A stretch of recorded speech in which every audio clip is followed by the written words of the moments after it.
वैसे भी समाजवादी पार्टी और कांग्रेस पार्टी के गठबंधन से लोगों का विश्वास समाप्त हो गया है। भारतीय जनता पार्टी बूथ से लेकर विधानसभा तक मजबूती से तैयारी कर रही है। हम गठबंधन के साथ मिलकर के सभी 10 सीटें जीतें, इस लक्ष्य को लेकर के काम कर रहे हैं। वो कभी कभी बिल्ली के भाग से भी छीका टूट जाता है और उन झूठ की बोल करके लोगों को गुमराह करके। यूपी में इन दिनों एक बार फिर से उपचुनाव की तैयारियां जोर शोर से की जा रही हैं। लगातार सत्ता पक्ष से लेकर विपक्ष तक मानो यूपी के उपचुनाव को जीतने की तैयारी कर रहे हैं। अगर बात सत्ता पक्ष की करें तो लगातार सत्ता पक्ष विपक्ष पर सवाल उठा रही है।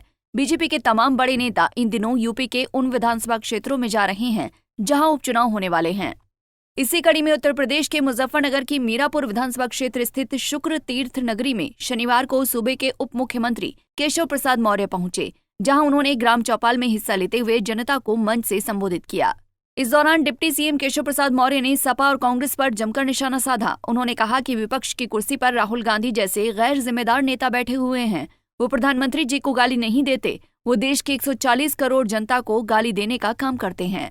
वहीं मुजफ्फरनगर की मीरापुर विधानसभा सीट समेत 10 सीटों पर यूपी में होने वाले उपचुनाव को लेकर उप मुख्यमंत्री केशव प्रसाद मौर्य ने कहा कि भारतीय जनता पार्टी गठबंधन के साथ मिलकर सभी 10 सीटें जीते, इस लक्ष्य को लेकर हम काम कर रहे हैं। वहीं सपा को लेकर कहा कि समाजवादी पार्टी अब समाप्तवादी पार्टी बन गई है। जो 10 विधानसभा के उपचुनाव होने वाले हैं, भारतीय जनता पार्टी बूथ से लेकर विधानसभा तक मजबूती से तैयारी कर रही है।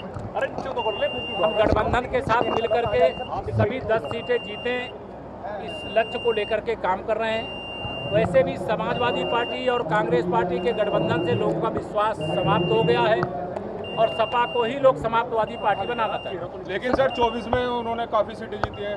वो कभी कभी बिल्ली के भाग से भी छीका टूट जाता है और उन झूठ की बोल करके लोगों को गुमराह करके जो वोट प्राप्त किए उस पर वो खरे नहीं उतरे। जनता उनकी असलियत समझ गई है।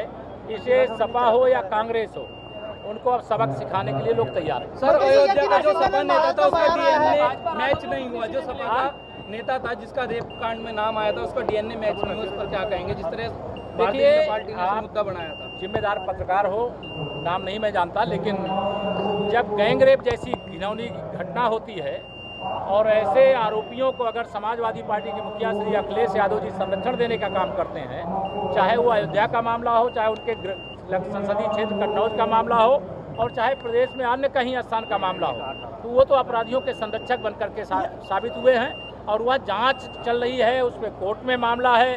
ऐसे अपराधी बच नहीं सकते। बता दें कि जल्द ही यूपी में 10 विधानसभा सीटों पर उपचुनाव होने वाले हैं। अब देखना होगा कि आने वाले वक्त में आखिर इस चुनाव में कौन बाजी मारता है, क्योंकि दूसरी तरफ कांग्रेस और समाजवादी पार्टी दोनों की जमकर तैयारियां हो रही हैं। पंजाब केसरी टीवी के लिए मुजफ्फरनगर से अमित कुमार की रिपोर्ट। हमसे जुड़े रहने के लिए हमारे YouTube चैनल को सब्सक्राइब करें और नई वीडियो की नोटिफिकेशन के लिए बेल आइकॉन को दबाएं।